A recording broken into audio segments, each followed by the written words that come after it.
Hi, everybody. Welcome back to our latest episode of the Impact series hosted by 40. My name's Michael. I'm one of the co-founders here at 40 and lead recruiter. And today, thrilled to be joined by Julian Kakarott, who is the CEO at fantastic company called CarbonStack. So welcome, Julian. Hi, very happy to be here. Fantastic. Well, it's a pleasure to have you. Now, look, obviously, we've had a discovery call. You've told me lots of cool things about yourself and the business. But for those people that are watching this, that perhaps the first time they've heard of yourself and heard of the business, can you give us a brief introduction about perhaps yourself, where the idea for CarbonStack came from, and also the the unique approach that yourselves have to addressing kind of the climate issues we're facing. Sure, no problem. So CarbonStack, we're based in Germany. We're based in Hamburg. I studied engineering here, so I'm an engineer. Basically, afterwards, I worked also at the university as a research associate. And basically, I was researching about different climate policies, so emission trading, voluntary carbon markets, and so on. And obviously, also about technical solutions, both software and hardware, to basically cope with those climate challenges and those possible solutions. And that is also the background of CarbonStack. So basically, we founded the company in 2021, straight out of the university. Basically, our idea was to look at ecosystems, and we were a little bit confused basically about the entire issue of greenwashing and how do companies use ecosystems to offset emissions and so on. Because if you look at the climate reports from the IPCC and so on, it becomes obvious that we need to increase carbon uptake by ecosystems, have carbon offsets and carbon credits on all of that. But on the same side, it's very intransparent. It's very hard to predict actually the uptake ecosystems will have, especially in times of climate change. And we were basically looking for a technical solution, as engineers do, like how do we basically solve nature, if you want so. And so what we did was we developed, or we still develop software that helps both companies and very big landowners to basically simulate and analyze the ecosystems. And I think a major issue is at the moment that if you look at those projects and if you look at deforestation, basically you predict or values from the past, so what you've measured over the last 50, 100, 150 years, and basically use that as prediction into the future. If you look at certain tree species, certain locations, and so on.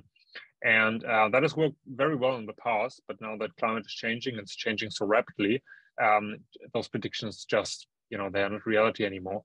And so companies trying to figure out, landowners are trying to figure out what kind of tree species will we have in which locations in 50 years, 70 years, 100 years, and how much carbon can they store?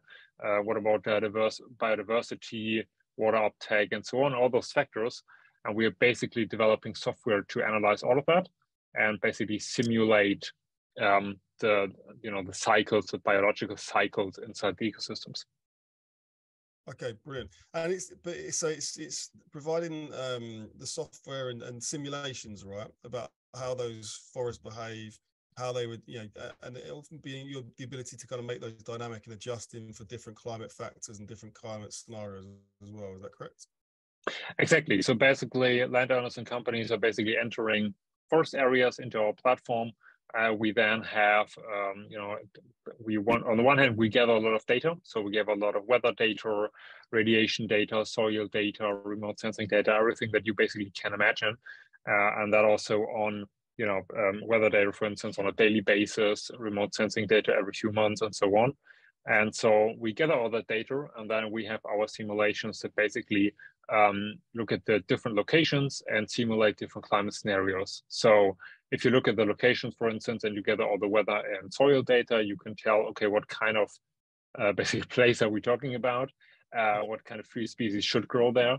And then you look at climate scenarios, and then you predict basically based on statistics, okay, how is the climate, the weather going to change over the next few decades? And based on that, you can make predictions. And that is basically then our software solution. Okay, so you're making predictions, but it's and I think when we discussed this as well, so it's about the environmental simulation, but there's also a verification element to the business as well, right? That is correct, right? So if you talk about afforestation projects, and especially in the carbon credit field, it is essential to basically look at those areas over the project duration.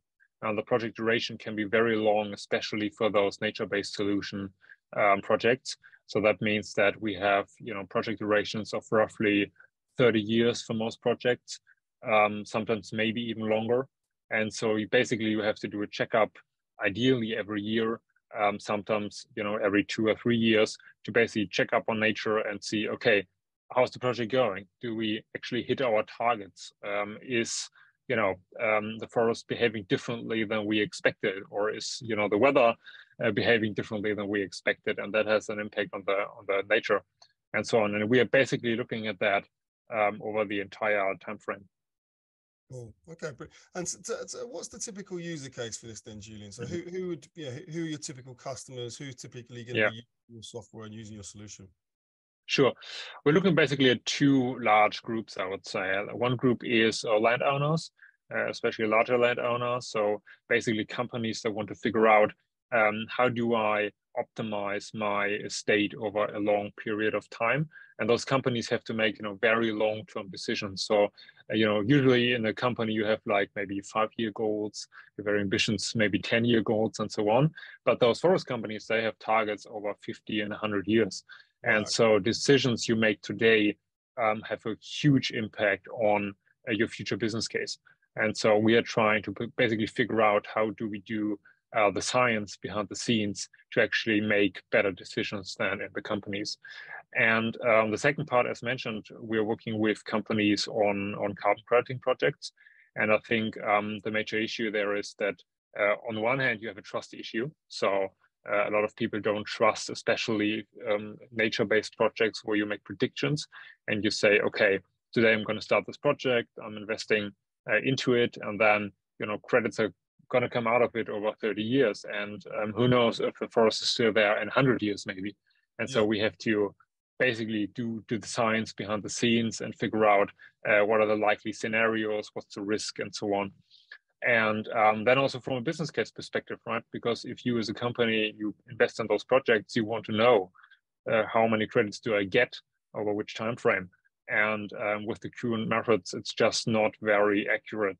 And so if you want to do a lot of projects, and we do need a lot of projects, especially when we look at Germany, and we have with like 500,000 hectares of really dead forest, we need the accuracy and the models to actually make good business cases. And so is it, in terms of the customers then, the user base, are these, I'm assuming that for some part, the forest owners, obviously these forests, a lot of them already exist, obviously already in place, and then you're able to kind of look at scenarios in terms of the weather patterns, etc., make predictions. You mentioned the corporates as well. So is it okay for the corporates that already have these initiatives in place? They're already kind of planting forests, planting trees, or is this also as a planning tool? So where companies or people are actually going out to look to reforest, and actually so you can kind of help with a prediction towards these trees will we think that you should plant this sort of tree, this sort of mix of trees, because in the next 30 years it's likely to produce a much better crop or much better carbon sequestration. All of those things actually. So, and it also depends. So it depends on on the case. What do you actually want to achieve? And it also depends on the location. So as I mentioned, in Germany, for instance, the biggest issue right now is actually just forest deaths. So you do see a lot of droughts, you see a lot of pests, and so the forests are just dying. And so you need to basically think about the next generation of forest. And so it's mainly about reforestation. So you have those large areas that are damaged, and you need to figure out, okay, clearly the forest in the past didn't work, so what am I going to do next? And I think the potential for mistakes is big because you have this changing climate. And if you try to do something similar as the last time, you probably end up maybe with a forest that grows very well over 20 years maybe, but then you don't have enough water for it because it's very water intensive or something like that. Then it stops dying again. Then you have the same problem in 30 years. So you have to figure out what are the actual factors. And then you have, different use cases in different countries. For maybe also in Europe, you have countries that don't actually have this magnitude of problems, but they might want to figure out, okay, how do we actually prevent this from happening? So because climate is changing and it's going to be there eventually for everybody. And so they have to figure out, okay, what trends do we see in other countries and how can we actually rebuild our forest already? And then it often comes also in, either afforestation or reforestation of areas that have been used for timber production and so on. And we try to support that.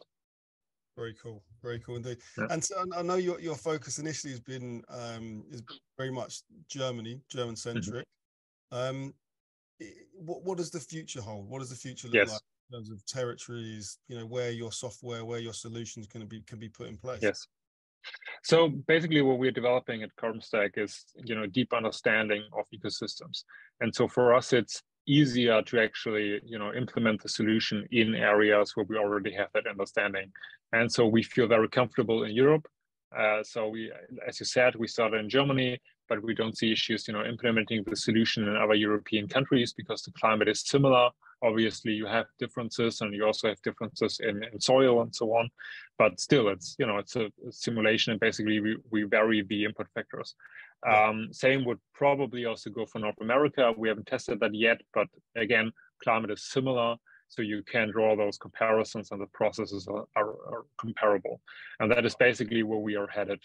And so then you look at maybe the Global South or other areas, and then we would have to develop new models for those ecosystems, but that's also our goal. So basically we want to add step by step different ecosystems in order to then eventually have models that can basically cope with all kinds of different ecosystems. Nice. Okay. And it seems like you've done a lot in a short space of time already, Julian. So you founded the company in 2021. So I mean, what stage is the business at the moment? Where are you at in terms of things like funding, headcount, and also, I mean, look, and then if we were to fast forward in say 3 to 5 years, what do you think the company might look like at that point? Sure. As mentioned, we started in Germany. We are now starting our first project outside of Germany, so in other European countries. We have 11 people right now, so we're still, I would say, a small team, but we are expanding. And basically, as you mentioned, we were founded in 2021. We worked with a lot of universities during that time. Also in Germany, that's, I think, a very common thing to do, to actually start off out of the university. And then I think in 2022, we did a lot of development of the software, of the solution, and actually figuring out like how is the solution going to work. And now we're really at the phase where we start, as I mentioned, expanding also outside of Germany, and we start to really nail down what are all the value propositions that we can probably enable based on the simulations that we have written over the past 1.5 years.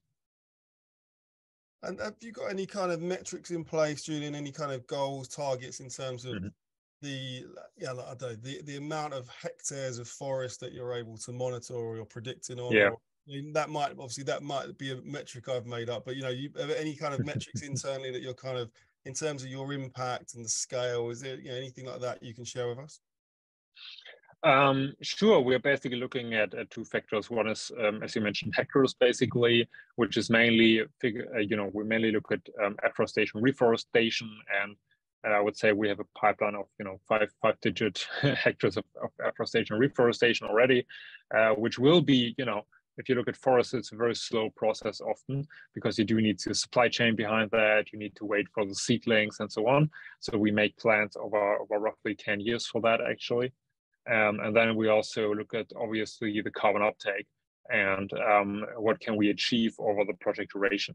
And we do have, projects in the pipeline that go way into the millions of tons of carbon uptake. And so we are looking at that, and that's obviously a long-term goal. So it's going to be over 30 years and longer.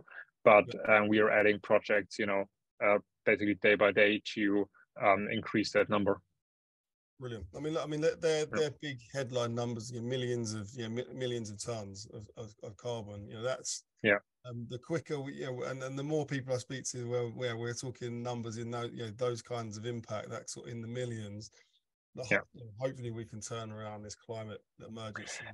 And I think what's important is to actually make that measurable. I think, especially if you look at Germany and I would say Europe in general, probably companies are often, doing kind of like tree planting events and so on, sometimes with employees and so on. It's often not very, it's not measured actually what the impact of that is. And often, it's not enough to just, plant a few trees, but you actually have to make planning for that. You have to figure out what do you want to achieve with those projects, and then also monitor those over, an appropriate time frame. And I think that is something that companies are understanding now, and where we are really trying to help actually make those decisions and enable the companies to actually, understand nature, although probably their core business is way outside of that. Yeah. Well, we touched on this before in our last conversation, but there's a big European reform, right? Where there's now a framework in which companies are needing to effectively report on their climate and their impact as well. So do you want to talk about that a little bit more, because I found that really interesting, and obviously that seems that kind of this new litigation, this new framework seems like it could be a really big opportunity for you as a business to, because obviously more it's one of the factors that that really kind of helps to potentially drive business forward is kind of compliance and rules and regulations. So it could well be that that your solution is right place, right time as well, Julian. Sure. Yeah, I remember we talked about the corporate sustainability reporting last time, which now with the new directive that the EU has issued, basically, you always had large companies that were basically reporting their environmental targets, but now it will also apply to mid-sized companies. And that makes a huge difference. So I think in the EU alone, it's like 50,000 companies that have to report, I think probably starting 2025, 2026. So they already prepare for that. So we do see that. So a lot of companies now actually start drafting those reports because they know it's going to be mandatory at some point. And I think a lot of companies don't want to do it like for the first time when it becomes mandatory, but they want to basically do a test run of that prior to this. And so we do see companies that come to us that already have reported, their environmental goals and measures, although they didn't have to. But now new companies are coming, which basically see the directive on the horizon and say, okay, now we have to actually start reporting and taking this serious. And I think it makes a big difference. I think what you always have to mention is that those companies, they just have to report how sustainable they are. They don't have to be sustainable, actually. But I think this transparency still makes a big difference. Because now basically everybody can look at those companies and say, hey, your website is very green, but your reporting says something different, and so that makes a big difference. Well, I mean, and that's important. So there's a huge amount of talk about greenwashing. We know it's been a problem for a long time, but that we were just talking about it before as well, and loosely terms. But there is a real problem with companies using the kind of green or climate neutral tags. Yeah. That really this is I think while they don't need to be sustainable, they have to report on their sustainability. It certainly encourages you to actually think, well, we need to be have a much more robust sustainability effort and policy. And I think what's important is that this is going to be part of the financial reporting, and so there's going to be a similar due diligence to that as for the financial reporting. And so I think that makes probably the biggest difference because companies take their financial reporting very serious. And so in the future, they will also take their sustainability reporting very serious. And that I think is probably the major factor.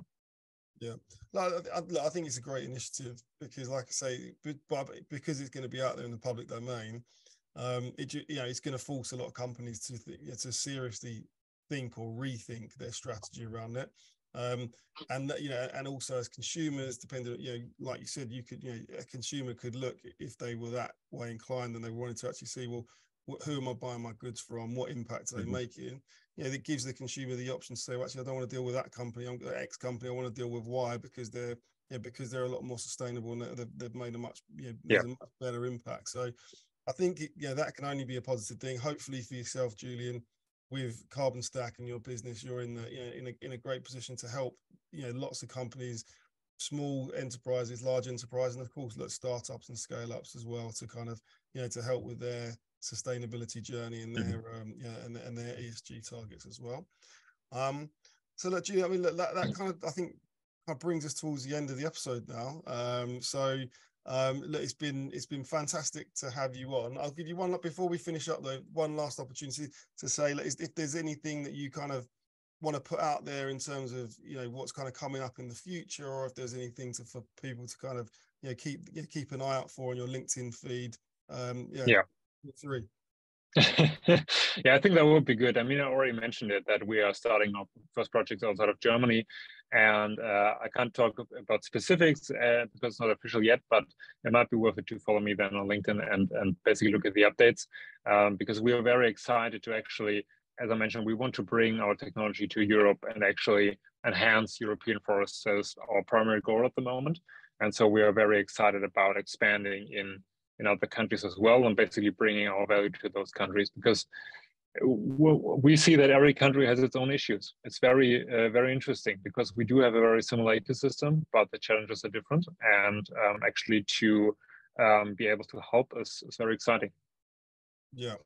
Well, and look, obviously, if you can take it beyond Germany into as many countries as possible, it's just gonna, every little helps, and they're all intertwined. So forest, within the Germany, the climate, it impacts everything, and it's now more evident than it ever has been that that climate change is a real thing.